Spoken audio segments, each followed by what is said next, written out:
YouTubers! Nice intro music here by Ben Sound. Really good music, actually. Check him out, Ben Sound. Free music. Really good. Anyways, I want to thank everyone, and I mean everyone. Let me just get my screen set up here for you guys for another very special edition of Trends in the Housing Market going live. And also want to thank subscribers for their positive feedback. And there's a lot happening in the housing market. I mean, there is a lot happening in the housing market in the last few days, last few hours. Things are changing by the hour as we go. And who are we pointing at? Who are we looking at? Or who are we targeting? Toronto. You know, Toronto saw some massive spikes and some mass declines in the last couple of days. You know what I'm saying? So today is the 17th day of August, 2017. We got 4 months till Christmas. Can anyone even fathom that? I don't even know, you know. I got a lot of people asking for me to go back and start doing some rants and lifestyle. And I don't mind doing some rants and lifestyle and going over some news and bizarre stuff that's happening. And we got the open chat the open chat's going to be open, mind you, because the difference in the hours, you know what I'm saying? The hours are different, and a lot of people in New York message me. Also out of the New York, Albany area, also Rochester area, telling me that they really try to stay up as late as possible to watch trends in the housing market. Because I'm on the Pacific Tijuana time, it's hard for a lot of people to tune in. So, and people in Detroit also watching the show. And yeah, I just want to thank everyone. And I got a bizarre story before I kick off the trends in the housing market. It's a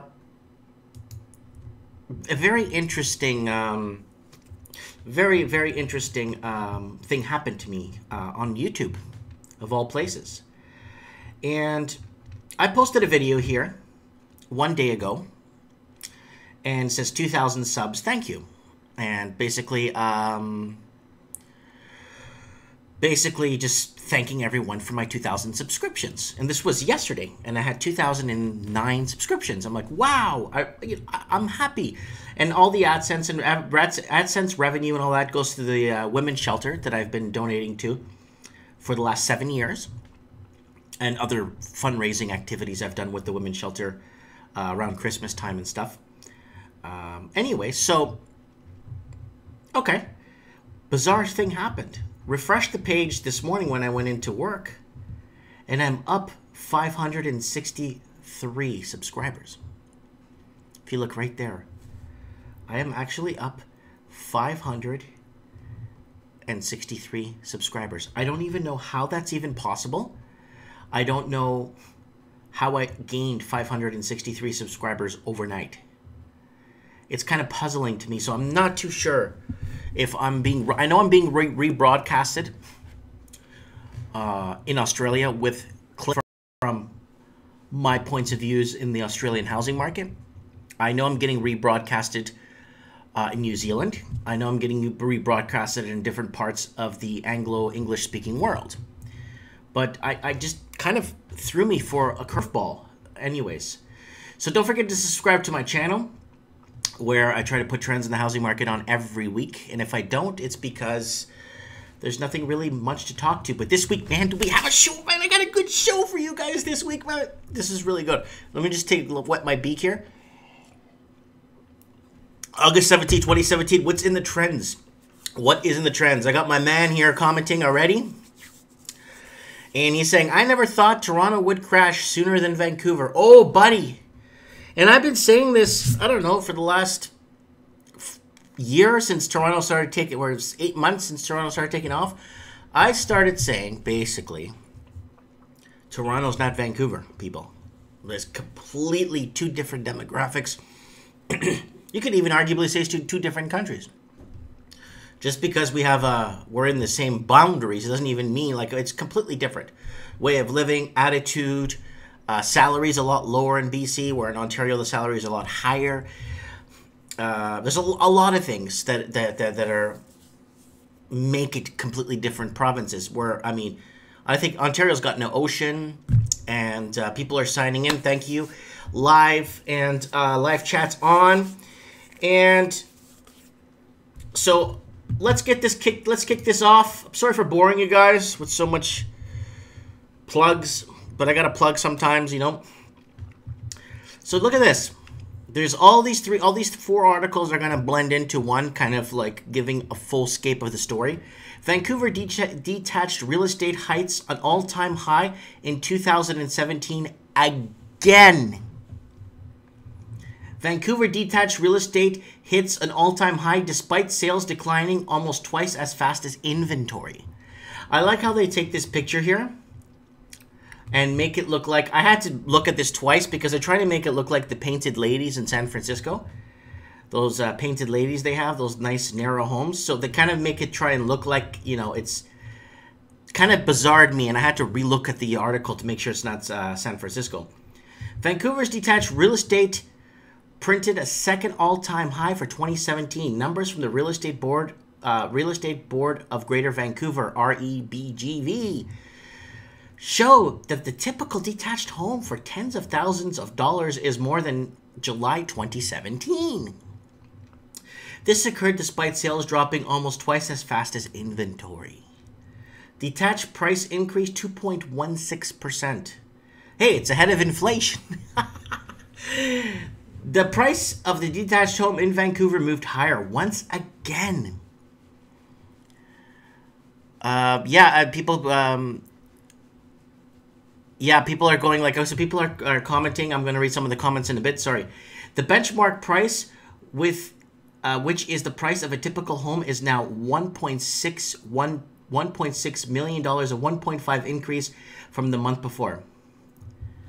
So price of a typical home is $1.6 million.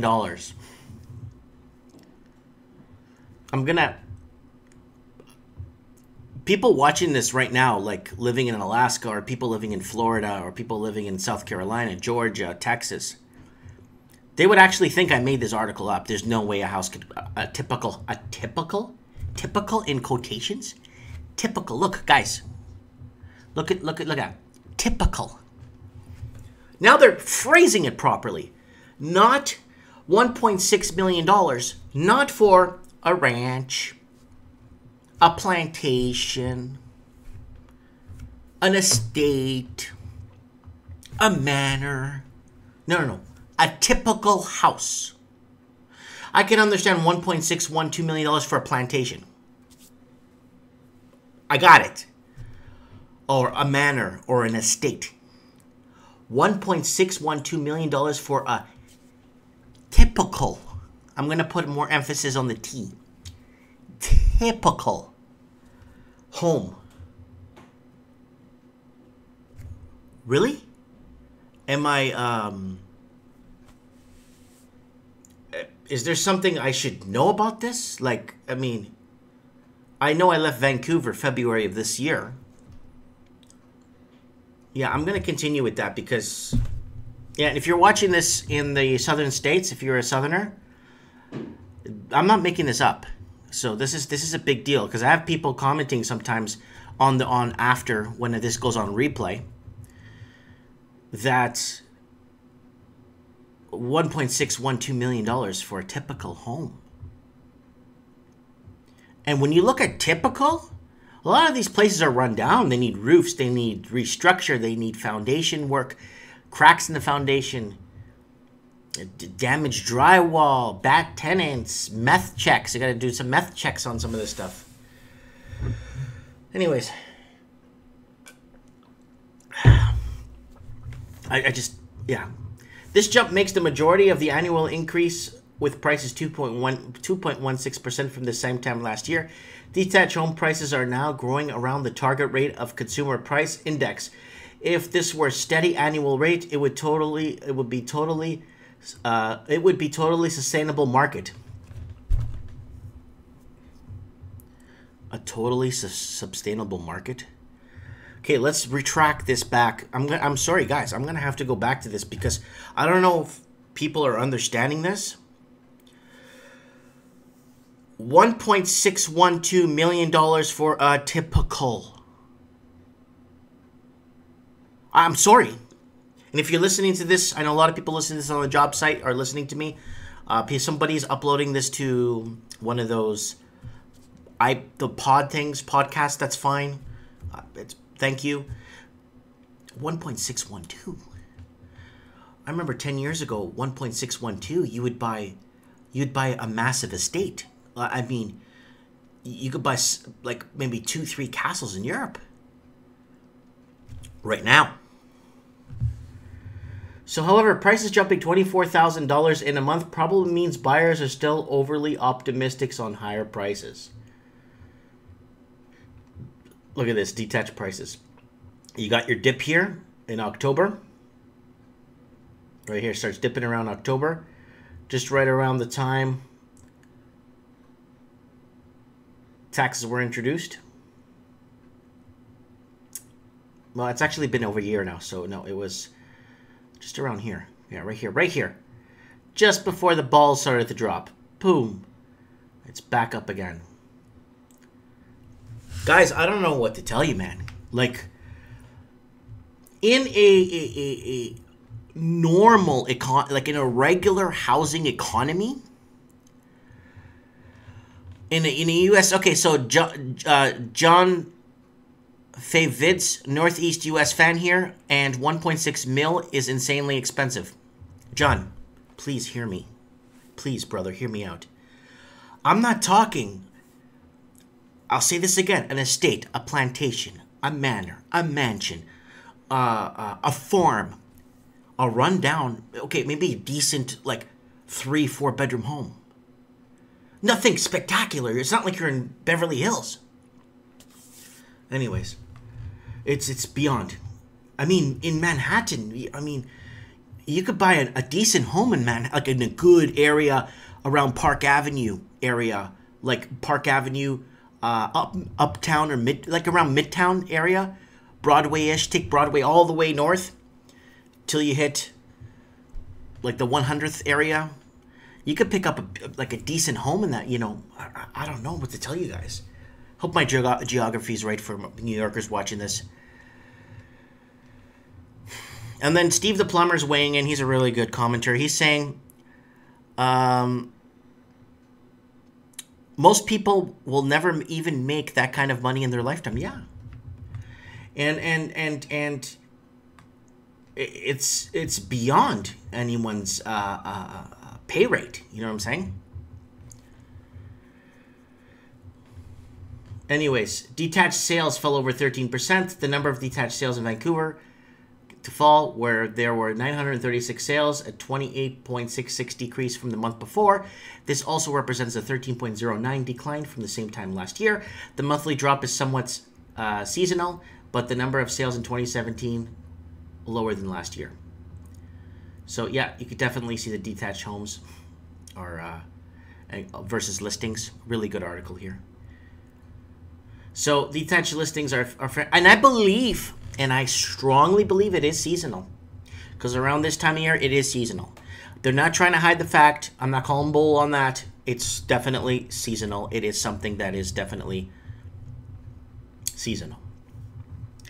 I'm just lost for words. I just wish, like, I could understand exactly, like, because in a real economy, like, without any gumshoe sticker shoelaced by the government and putting in restrictions and adding this and adding loopholes and putting that and adding this, subtracting this, rewinding something, and then in a typical real economy, the Vancouver housing market would have crashed like 3 times over. I wouldn't even have a show. It would have been doop. Just like when someone's taking their heart meter, like their heart rate. That's what happened. In a real economy.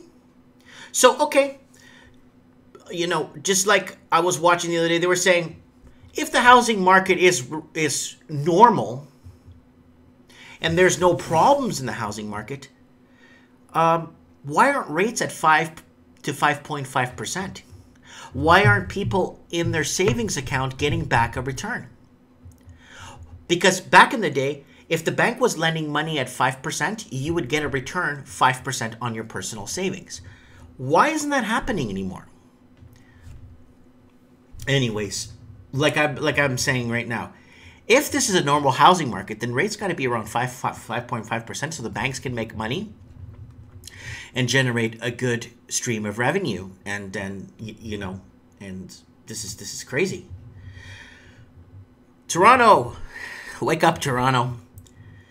East Coast City. Well, it's not even on the coast. Eastern Sea, I don't even know. Great Lake City, Lake Ontario. Toronto detached real estate prices dropped 200 large.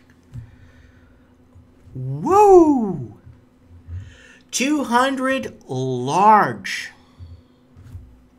Toronto detached real estate had a rough July, with Trebe reporting neighborhoods experiencing a drop of up to 200 large in some hoods.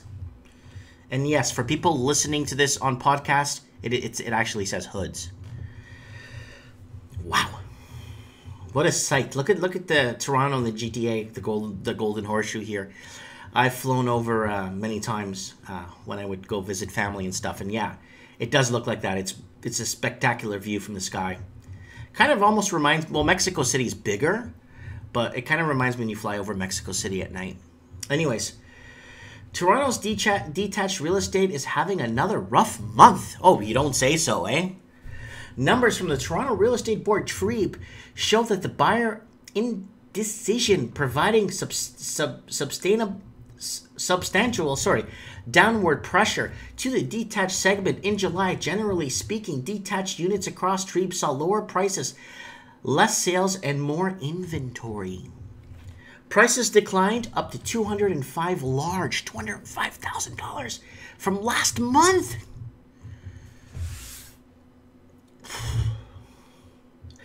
This is sparking huge fear. You know what I'm saying? I just hope that Russian guy comes back on and comments. I don't know if you guys remember the Russian guy that was destroying me in the comments. Hey, Mike, are you continually misleading people not to buy in the market? I bought in the market. I got 3 houses and 2 condos. I'm flying high. I'm rich. I don't know if you guys remember that guy that kept coming on and just destroying me in the comments section. And I want to thank you guys for having my back on that guy. Prices decline up 205 large from last month. Detached prices remain in positive territory, but are showing pretty large drops. The benchmark price, the price of a typical detached home, fell to $963,900. Across TREB, a 6.16 decline from the month before. Before you can say crash, this price is still 14.93% higher the same time last year. So who cares if it's 14.39% higher? Who cares? It dropped 205 large in a month. What does it matter if it's still 14.93% higher than last year? It's going to go below that now. You're jinxing yourself. Jinxing. This is what people are just jinxing yourselves. Higher than the same time last year, the 416, the benchmark price for detached, fell to 1.146, a 4.9% decline from the month before. This is up 13.12% from the same time last year. Prices remain positive across TREB as price gains are tapering quickly. So here you go. You got the 416 area code, which is Toronto. Look at that drop. Holy smokes. And then you got here TREB. And then you got the 905, which is the Oakville, Mississauga, Brampton area, 905. And that's that. But it's so breaking down the 416, every neighborhood saw a decline from the month before, but some stand out, like Rexdale and Kipling neighborhood, TREB, saw prices drop the least, with the price to attach home is now $748,000, a decline of $12,600 from the month before. One of the city's most affluent neighborhoods, Bayview Village and Hillcrest Village. That's a really nice area. Prince formerly as known as The Artist, used to live in the Bayview and Lawrence area, saw the greatest declines. The benchmark price for detached in the neighborhood fell $1.532 million, a $205,000 decline from the month before. So, yeah, Toronto Real Estate Board. Yeah, I know Treep. Yeah, Treep. So, detached sales are down 47%. So, obviously, everything's tying. Here we go. Look at the sales. Wow. Woo! And right here. Here's the sales to new listings. People look like they're pulling them off the market. I feel sorry for the people that kind of took a page at what happened in Vancouver, and they kind of took a textbook page and said, we're going to have to buy in right now because we're going to be bought out. Look what's happening in Vancouver for the last 5-6 years. Look at what the price, because the prices of houses in Vancouver, your detached typical home, even like 5 years ago, was still like 600, 700,000. It wasn't cheap, you know. And in Miami at that time, 6-7 years ago, you could still buy a detached house for under 80 grand, like in a good area. So it was still considered expensive. You know what I'm saying? So let's move on here. I read this earlier on my channel, but I kind of have to touch it again. For you people living in London, Sydney, Auckland, wherever, South Africa, wherever you're watching this, please tune in. I know I'm talking a lot about Toronto, but it's very important that you guys understand, because this trickle effect, I think this is the blueprint of what's going to happen to the rest of the world. It's going to follow these patterns, and I think that's what's going to end up happening. So I'm just feeling this because Toronto has got this acceleration because of all these laws that were put into place a few months ago that were protecting or stabilizing the housing market. They put in laws to protect basically a runoff on the housing market in increase in price. Where in Australia, they don't put any of this stuff in. They don't care. You know, they don't care in Australia. The Australia proper, like if you go to, I heard from somebody, if you go to, for example, Melbourne, you don't see a lot of Australian proper. You don't. And that's very concerning. You know what I'm saying? And now let's touch this again, because for people that haven't seen the story of what I posted earlier, this week's top stories. Toronto real estate is falling up to $2,100 a day. Vancouver inventory is soaring. Like I said, Toronto's Toronto, Vancouver's Vancouver. Two completely opposite ends of the spectrum. There's the city of Toronto. There's the CN Tower. Spent quite a bit of time there. Time for your weekly roundup on the biggest stories in real estate. Here goes. Vancouver real estate showed another month of mixed indicators. Inventory rose by a massive 7%, while sales showed double-digit declines. More inventory and less sales typically means less pressure on prices, but not last month. The composite benchmark rose 2.1% from the month before, making the price of your typical home $89,000 more expensive. $89,000 more expensive. 2.1% from the month before. 89 large. I don't know what to tell you guys. I really don't know what to tell you guys. 89 large. I just need a moment of silence here, guys. Can we just have a moment of silence? Because if this sinks like the Titanic, everyone's going to be jumping ship. This is going to hurt a lot of people. And I'm preaching to the people that are basically worried, worried about being bought out. If you're worried about being bought out, guys, take a step back, relax, please. relax. If you're still thinking and buying, like, you're not going to pay, and I've given this analyzation before. You're not going to pay Lamborghini price for a 1981 Volkswagen Scirocco. That's exactly what you're doing. This is not even Lamborghini price anymore. You're paying Rolls-Royce Phantom Ghost Silver Edition, $500,000 car, to a Volkswagen Scirocco price. Like, you're actually paying Volkswagen for a Volkswagen Scirocco almost $1 million. And that's what you're doing when you're buying houses for that much money. You don't realize the fundamentals and the logic when you remove it from housing and actually show examples. You know, what else can I say? Okay, it's like buying, that price you could buy a beautiful small jet, 6-passenger small jet, single engine on the back wing, or whatever you want to call it. You could buy yourself a nice small passenger, 6-passenger jet. But instead, you're paying for a 1-engine Cessna with duct tape around the propeller, and the thing's putting and sputting, and you don't know if it's going to crash. That, you know, is not looking good. You know what I'm saying? So we got someone here that's commenting, saying, better dwelling is not telling the truth. I am boots on the ground. So, okay, I got someone commenting here. Hey, Mike, I work at a bank. There's a lot of worry from clients. Some are adamant till go up. The lawyers told me that a lot of people are getting sued. Oh, I believe it. I believe the sue. Let the suing begin. You know what I'm saying?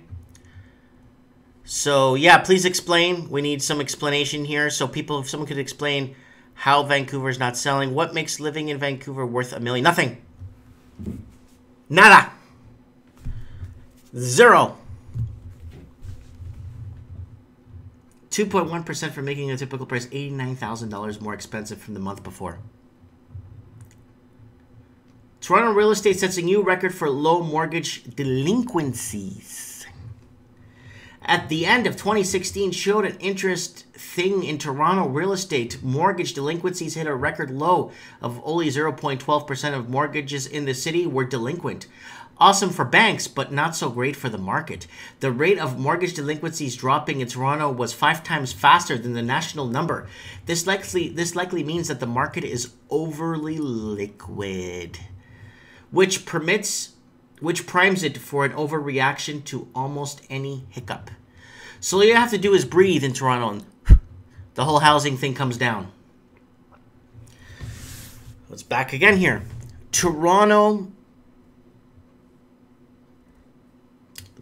buyers appear to be spooked after policy changes in Ontario. Composite benchmark prices fell up $2,100 per day in July. A pretty big change considering the climb is making just a few months before. While the door is steep, the price's typical home is still 18% higher than last year, so the market isn't exactly crashing right now, at least.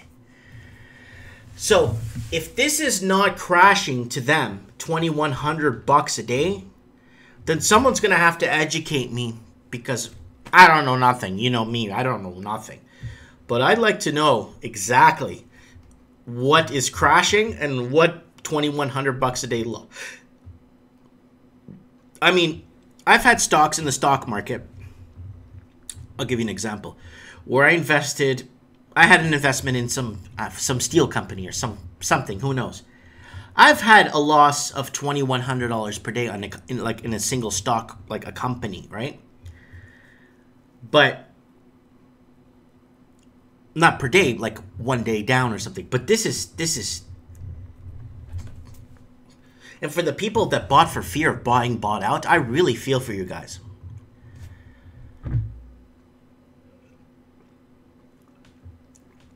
So somebody's commenting here in the Vancouver area, said, I have seen properties that are on sale at the same listed house. It's not selling. And then someone commented, yes, not many houses are selling. In fact, some houses are cold. All right, let's move on. Financial Post. I'm going to have to stop. I'm going to have to hold myself back from laughing in this one. Because this is... before I go into this one, I want to thank... Again, I want to do a quick plug here. I want to thank everyone for following me here and subscribing to my channel. It really means a lot to me. And I want to thank everyone for backing me up on YouTube. And if anyone goes in there and comments on my reading skills or my spelling skills or my weight or anything, I'm really happy that you guys are there to back me up. That's really good. And also I want to thank everyone that's listening to this through podcast. So if you're on the work site at the mill or different areas, apparently guys at longshoremen on the docks in Vancouver are listening to this transmission through podcast. I thank you. Thank you very much for someone getting this out there. Canada's housing bubble has vanished without a crash landing, say economists.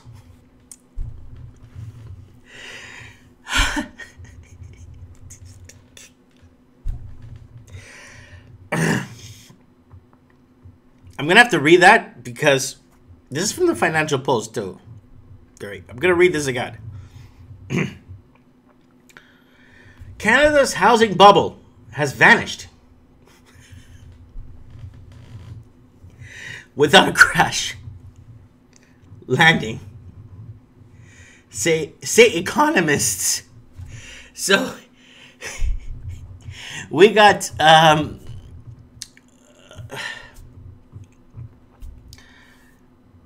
I guess a panel of economists that say that the housing bubble has vanished. Did they just ask all the economists, okay, who here owns a house and is heavily invested in the housing market? Please raise your hand. So, okay, go to this side of the room. You write an article for us on what's happening with the housing crisis or the housing bubble.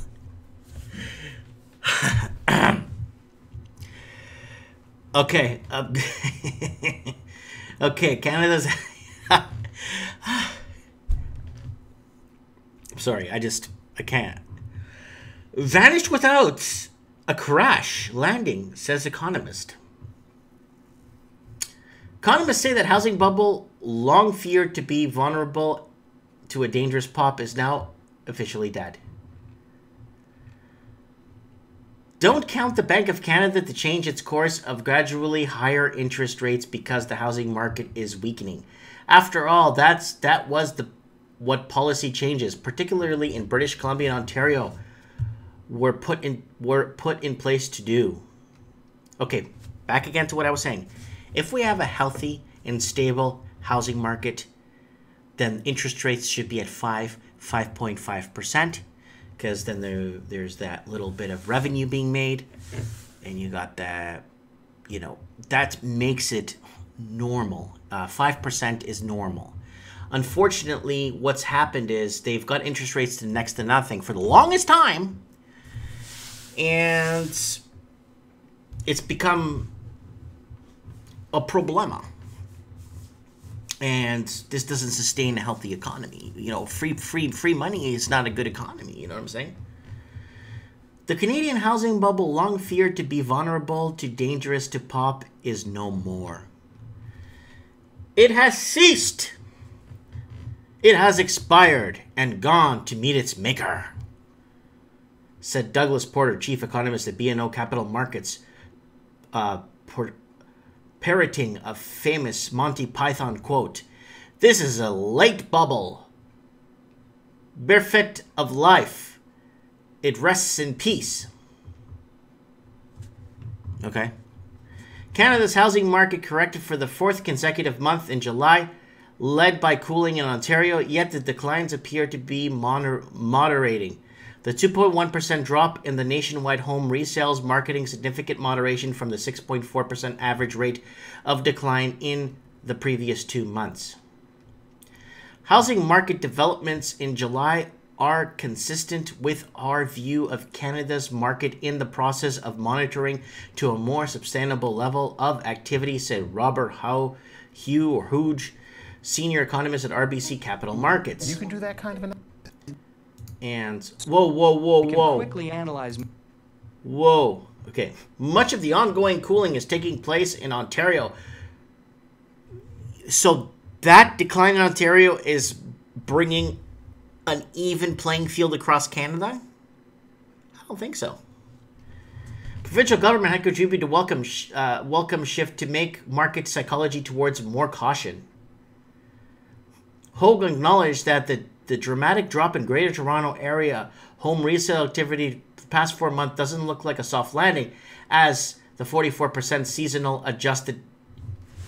Oh, it's a seasonal adjusted dip!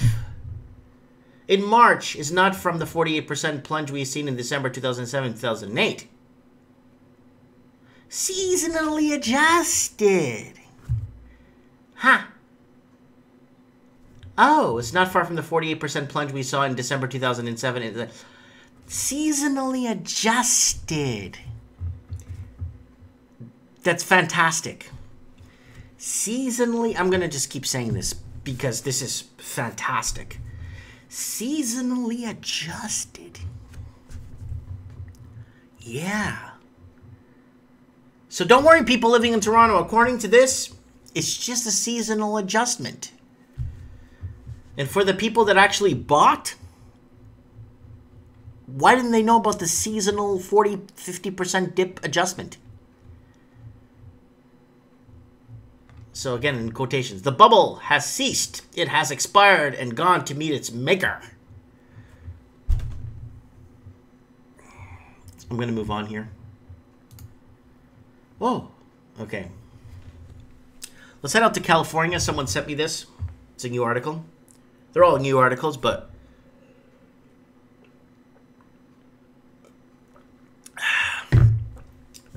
The income you need to buy a home in California has doubled since 2012. And it's even worse in the Bay Area. So somebody from the San Francisco Business Times, a good friend of mine that works in there, sent me this and asked me to read this on my show tonight. And he said he promised he'll be watching if he's not taking care of his kids. Home buyers in California need twice the income now to buy a house than they did in 2012. According to a new property by the California Association Realtors.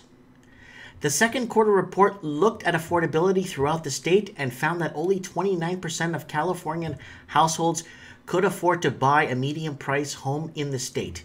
553,000 statewide, a drop of 32%. Who could in the quarter prior? Whoever could buy in the quarter prior. Now, okay, guys, could someone get on their internet and tell me if Anthony's watching? He's from California. He lives in California. If someone could go on for me and let me know how many people per day are leaving California right now, or in the last month, how many people have left California. California is seeing a mass exodus. And when Bob Marley says, exodus, movement of the people. Yeah, we're having a big movement of the people in California. So if someone could see for me and just put it in the comments there, how many people are leaving California on a daily basis? Because California is beyond exodus. I don't even know what you would call that. I think there's got to be another name above exodus. The CAR said that the state was being pressured by higher housing prices and shrinking inventory as California, and particularly the Bay Area, continues to grapple with worsening housing crisis. You know what? There's 100,000 plus empty homes in California, maybe more. And not abandoned homes like, let's move on to better pastures. Yeah, it's beyond what you could imagine. There's hundreds of thousands of empty homes, but they have some sort of registration that they know is empty. There's a lot more sitting in that state idle that just nobody knows, right? And then Steve is commenting here, many of my friends are leaving or already left and moved to Texas. And then Walking Journeys here. Yeah, a lot of people are leaving California. So if someone could get... Australia is the first country to face the burn of capital controls, along with New Zealand. Yep. See, North Dakota is cheaper. Unlike Canada, homes in the Yukon are expensive too. Yeah. Like, Canada's totally out of control. The situation has grown even to dire in the 9-country Bay Area, where a minimum income of $90,000 was needed 5 years ago to purchase a medium-priced home of $447,000 in the Sacramento Bee reports. Today, the minimum required income has climbed to $179,000, while the median price has ratcheted up to $895,000 for the region. Wow! So you need in California, according to this, parts of California, you need to make 179 large. 179 large.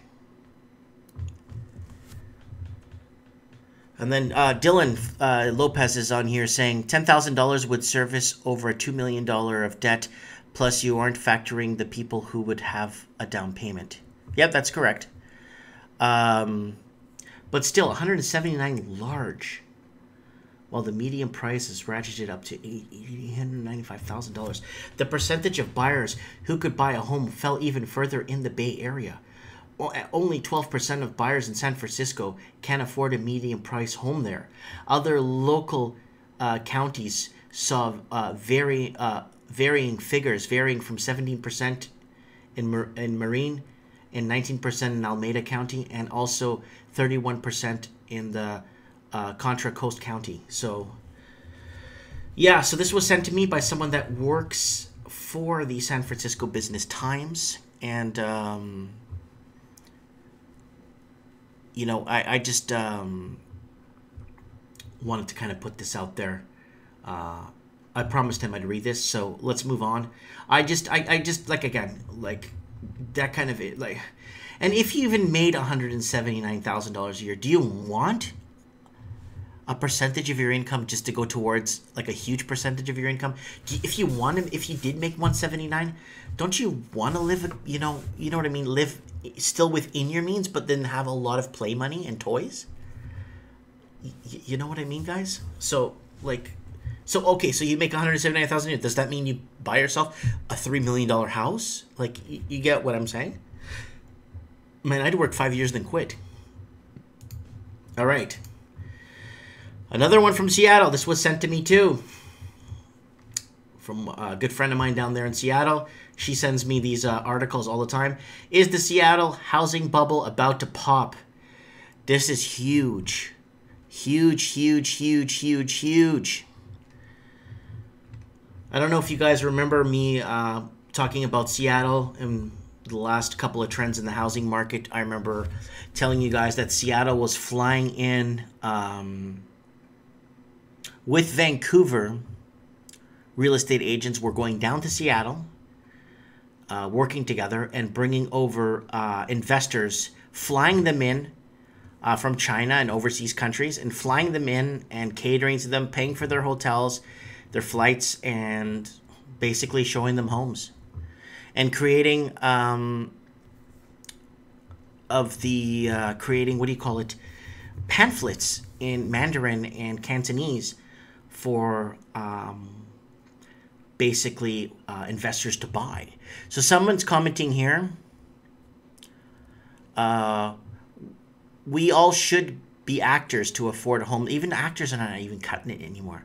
So many people going bankrupt, and I saw a couple of videos the other day, top 10 actors you didn't know that are completely broke. I just can't believe what's going on with some of these people. But that's a topic for my other show, Rants and Lifestyle. And then Dylan's commenting here a lot. Just the costs of the idea of an affordability. Most people imagine living in the place like it was a family of 4 in a single family dwelling, where 90% of people are actually moving 2-3 families in a single property or renting out 2+ suites. So I don't know if you guys remember the article I read for you guys. This was a while back. This was this was about 6-7 months ago, where in New Zealand there was 40 people to a house. 40 people to a house, New Zealand.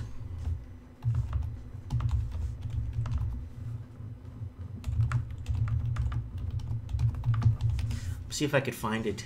Yeah, right here. It was an article. It is there on my channel. In New Zealand, they have 40 people to a house. And if I can find the article, I'll bring it up later. 40 people to a house, basically. It's like a kennel. People taking shifts and water and this and that. Anyways, in Seattle, the housing market is a topic of conversation that almost can't be avoided. For several years, the real estate prices and rents have been rising fast. No, not for several years. The last year. I've been watching this for the last year. They're lying. But been rising fast. Bidding wars and tales of being pushed out as rents soar have become the norm. Issues of equity and access to housing aside, fears have cropped up in some circles that the market, which has been hot across the nation, might be headed for another correction like the Great Recession. In other words, some have worried that it's a bubble. What do you think it is? It turns out, the amounts of 71% of homeowners in Washington who are worried about a bubble, according to the results of recent survey and Valuelism, a company that sells down payment insurance. Wow, you get down payment insurance in the States, eh? That online survey, however, only included 1,079 people from across the U.S., about 21 people per state, hardly enough to draw a meaningful conclusion. But still, such rumors are definitely circulating and becoming easier to believe, especially after looking at median prices have increased 18.6% year over year in King County, according to Northwest. You know what? When you go to the Tacoma and those parts of Washington State, everyone thinks it's like, you know what it is? It's Buffalo, New York. If you've been to Buffalo, sorry, you know what I'm talking about when I say Tacoma is like Buffalo. And it's the second or third highest increased city in the United States, and Seattle being the first. 18.6% represents a jump more than $100,000, the median price of a $658,000 from July 2016 to July 2017. That's huge. The number of homes for sale are down more than 13% from a year ago, but pending and closes and sales are up, report noted. Nothing in the market points to artificial inflation prices, says Obey Jacoby, president of Windermere Real Estate. So nothing in the market points to artificially inflated prices. So you're talking about the people they're flying in on a regular basis to come up and buy 6-7 homes are not artificially inflating prices. And it goes on to say, I still feel confident we're not headed in that direction. Okay. Bubbles result from irresponsible lending practices, but buyers in King County have high credit scores. A credit score doesn't mean you could pay a bill when it comes to it. You can have a great credit score by paying $25 a month on a $1,000 credit card, and you'll have a great credit score once you pay it off. Higher than average down payments, Jacoby said. This area also has high percentage of homeowners who are equity rich, which means their home is worth more than twice what they owe. For the housing bubble to occur, we would expect to see far lower equity down payments and credit quality. This is nuts. I'm going to leave this article up if you guys want to see it. Title of the article is the Seattle housing bubble about to pop? And let's move on. Okay, housing market speeds towards crisis point as the average prices rise 10,000 pounds in a year. And if you know what pounds are, pound sterling, we're headed to England, people. The average price of property in the UK in June was 223,000 pounds. House price in the UK increased 10,000 pounds in the last year on average, according to the official figures, with estate agents warning that the affordability of houses is reaching a crisis point. I just want to thank Kelly from The Telegraph for sending me this. Thank you for sending me this and asking me to read it on on my show. The average property price in June was £223,000 compared to £214,000 in June 2016. The Office of National Statistics. Over a month-by-month basis, house prices are nearly up £2,000 on average. Now, here, we got a tiny problem here, guys. This goes back to the... Look at these young couples looking for a place to live with their family. Look how hard it is. And you know what the sad part is? Is everyone's leaving London. London's having a mass exodus. Watch the video I made yesterday. The region with the highest growth is Orkney Islands, where the average price is £147,000, represented a change of 20%. The statistic follows a separate report from the Royal Institution of Chartered Surveys last week, which found the market activity was grinding to a halt in London and southeast, pulled down the national trend. So what's been happening is nothing's moving in London. The prices are still going up, but no one's buying. London is not buying. No one's buying. Everyone's leaving. They're jumping ship. They're saying, hey, you know what? I'm not dealing with this. You know what I'm saying? You know, there's a lot of people commenting on here.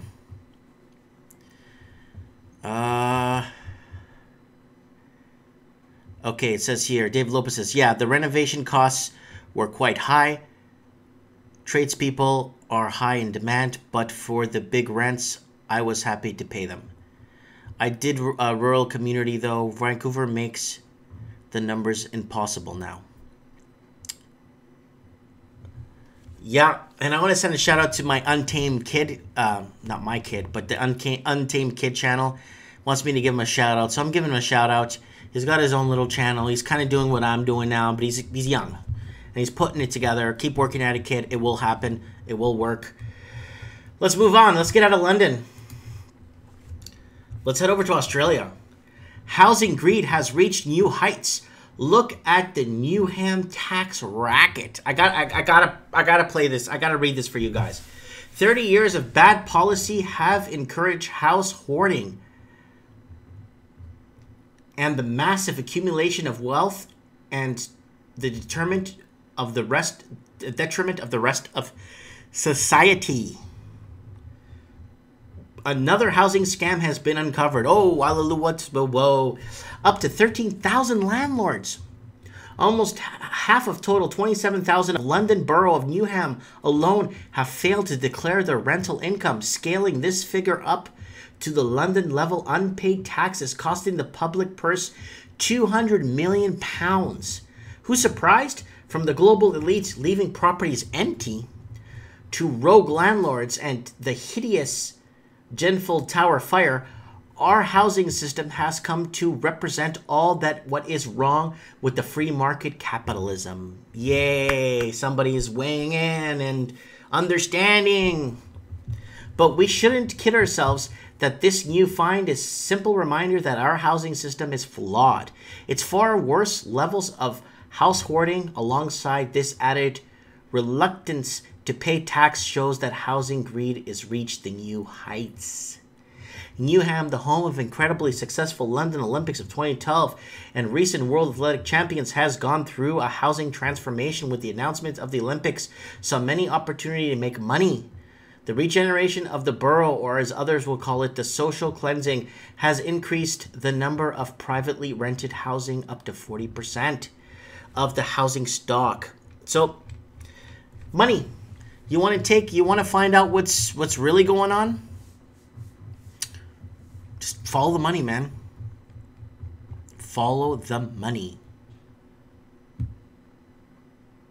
Let's continue here. Soaring Sydney property prices. Growing population rises demand for smaller properties. Okay. Could we take a step back? Because we got roughly, I don't know how many hundreds of thousands of homes empty across Sydney and Melbourne. Growing population, I see a lot of people leaving, man.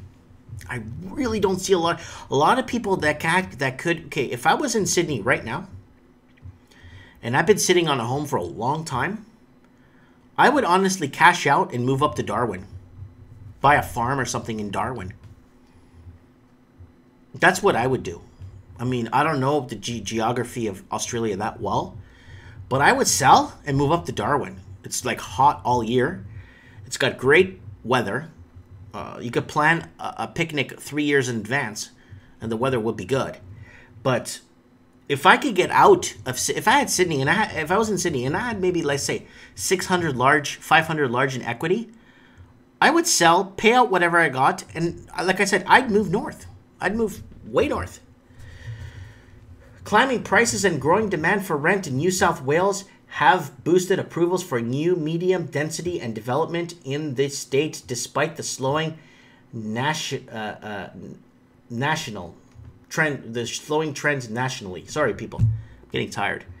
Development approvals for units, townhouses, and semi-detached houses grew almost 6% in New South Wales for the year from March 2017, according to the Bank West Housing Dynasty report.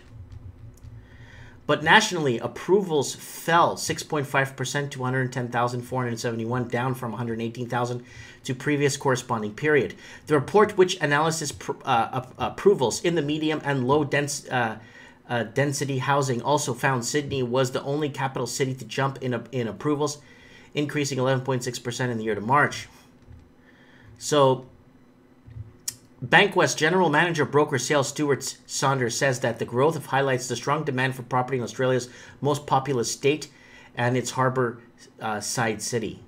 The growth seen in Sydney and New South Wales shows an existence of highly competitive property market, with the price pressure creating continued opportunity in medium density housing city, Mr. Saunders said. This is getting really bad, guys. I mean, renters are suffering. People can't make ends meet, working 3 jobs to cover rent. You know, when you're in a big city, you're a small little pea. You're nothing. But when you're a small town, you're like this big deal. Everybody knows and sees, you know. So that's why I see so many Canadian plates in Florida, mainly old people saying F it. Yeah, lots of snowbirds down in the state of Florida. Lots of snowbirds. Brisbane is a good one. Let me see. And this is new housing supply inadequate for demand in Victoria. So if you're in the Victoria area in Australia, can somebody please comment? Because there's so many empty homes owned by investors. How can there be inadequate? I don't get it. Do they factor in the empty homes and then offset it and then use the number after? Because empty homes should not be considered inadequate because they don't exist. They exist. They're physically there, but they don't exist because a person can't live in there. A person that wants to work a daily job can't come home to it. You know. Does that house exist if it's empty? Could it be added to the list saying there is a crisis for we need to build more homes? You know what I'm saying? So someone lives in Melbourne and they're saying, I don't know, man. Victoria is facing a looming and significant demand-supply gap of new housing despite historically high levels in the activity in that sector. The latest residential development index released by the Urban Development Institute of Australia's Victoria branch today forecasts that the buyer demand will outstrip the housing supply more than 4,000 dwellings in the immediate future. What about the 60,000 empty homes? The report says that the volume of housing commencements experienced in the past 2 financial years and expected in 2017 and 2018 will not be adequate to meet current population and household growth. Who's moving there? It's too expensive. This despite supply numbers being historic high. You understand? No one's going to work there anymore. Victoria's residential development industry is being driven by historical high population and employment growth. UDI Victoria Chief Executive Danny Edison said, while growth in these areas is positive, the levels of housing is undersupply and we are facing the cause for serious concern. both from affordability and livability perspective for all Victorians. I mean, they're going to have to... It predicts that dwellings other than a house will make up a majority of the state's building commencements in coming years. Okay, so once again, when they want to start saying they're underdeveloping, I hear bull crap. Can I tell you why I hear?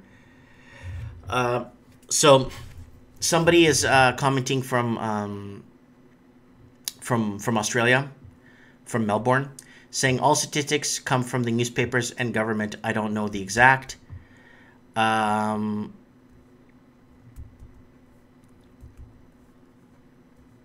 Yeah, like, and then Dylan Lopez is saying, if there are legislations for force vacant houses into the rental market, who cares about them? Like you said, might as well imagine they don't exist. Yeah, they don't exist because you don't have a taxpayer that's living there, that's coming home from work, and you don't have a cable hookup, a water hookup.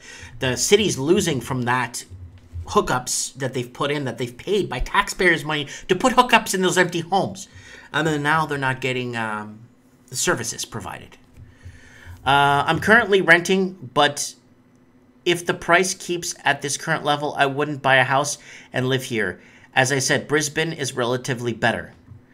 Although Brisbane is expensive now as well, at least it is trending down. So I got some boots on the ground in Australia giving me an insight on what's happening there right now. But they got to factor in, what they do is, how many homes are we short? Let's say 1,000 homes short. How many empty homes do we have? 500. Take the two numbers, put them together, so you have a shortage of 500 homes. You can't say we're short 4,000 when there's 27,000 empty homes. You don't have a housing problem. You have a vacancy problem. Housing affordability. Thousands of large homes occupied by one person in Sydney and Melbourne. New South Wales and Victoria are sitting at a glut of 100,000 underused houses. There you go. 100,000 underused. That's just underused, not empty. With more than 2,000 six-bedroom homes across Sydney and Melbourne occupied by just one person. A Fairfax media analysis has revealed in New South Wales, Canterbury, Backstone, Northern Beaches, and Blacktown, local government areas between 1,400 to 2,000 four-bedroom homes with just one person living in them, while in Victoria there are more than 1,000 in Monash, Whitehorse, and Frankston, census figures show. So see these homes? There's one person living in there. There's one person living in there, so the house is not vacant, so they don't pay vacant taxes if Australia has a vacancy tax. Your analysis shows that 100,000 underused properties in New South Wales and Victoria, where there is most stress on the housing system, said Hal Parson, the director of Australian Housing and Urban Research Institute Research Centre of University of New South Wales. At the same time, 40% of families are paying rent to their eyeballs, because the supply of property is artificially constrained by people sitting in underused homes. Wow. So again, guys, this is and then someone's commenting here again from Australia. Australia is running a population Ponzi scheme. No doubt that the newly added population trend concentrate in Sydney and Melbourne, and saying that Australia housing is the only economy. Yeah, but that's basically what's going on. It's just basing house off an economy and then screwing the little guy is what's happening. New Zealand's biggest builder hurt by big project losses. Yes, I don't know if you guys have been watching my trends in the housing market from last week. Net profit dropped 80%. So what's happening? A lot of builders are suing and stuff, and lots of people going to court. Why? Because the builders are losing money because the price of housing in New Zealand has been declining. The price of housing in New Zealand has been going down. Yes. Yes. And it's starting to see changes. You know what I'm saying? It's starting to see changes. And people are signing on still. Mr. Robot says, hi, how you doing? Toronto real estate agents are having a hard time. Some have gone out and gotten minimum wage jobs. Wow. And then someone else commented, says, I think the Fed rate hikes can deflate the market. Yes, I think since Donald Trump has been in power, the price of the Feds have raised rates maybe 5 or 6 times. And it's perfect. They're like, oh, it's Donald Trump. Well, now we'll use him to raise rates. Because then they could just use him and say, yeah, let's blame him if everything crashes. Just blame him. Just keep raising rates. You know, they wouldn't do it if someone else was in power, right? So I'm not going to mention her name because my video would get flagged and taken down because it would be considered not allowed. But, yep. And 58% of homeowners think the housing market is set for a correction. Our bubble fears founded. And I'm going to leave this with you guys, a long one. It's a really long one. I usually leave a long one at the end for you guys. This is a really informative one. It's got some good comments here at the bottom. I'm going to leave this with you guys if you want to look it up and read it. It's from August 15th, and it states basically 58% of homeowners think that the housing market is set for a correction. Our bubble fears founded. And, yeah, I just wanted to put this out there. I want to put another plug out there if it's okay with you guys. I just want to thank everyone for watching and subscribing. I want to thank the guys who are, I guess, downloading my video and then separating or downloading the audio only and putting this into podcast form. I really appreciate that. And people listening out in Australia and Melbourne that are using video clips of my show on their show. All my footage and everything is allowed to be used. I don't care. I just want to get the word out. I want to send out some shouts to my man Anthony from Walking Journey. I want to send out to Mario DeSetti's Walking Canuck. If you want to check out his channel, it's really good. Steve Soretsky. There's a lot of guys out there. It's good. It's good. There's a lot of good guys out there doing good work on the... I'm kind of more rough around the edges when it comes to this kind of stuff. I have no education, and I could barely read, as you can see. But I kind of, you know, it's become my passion now, following trends in the housing market and stuff like that. Anyways, guys, I just want to thank everyone for basically coming out tonight and watching live, especially for the people at the East Coast that are up late watching this. Thank you very much for staying up late. Yeah, I just wanted to put this out there. Thanks for watching, guys. Comment below. If you're watching this on Rewind, thanks for watching this on Rewind. And don't forget to hit the subscribe button. God bless, and good night.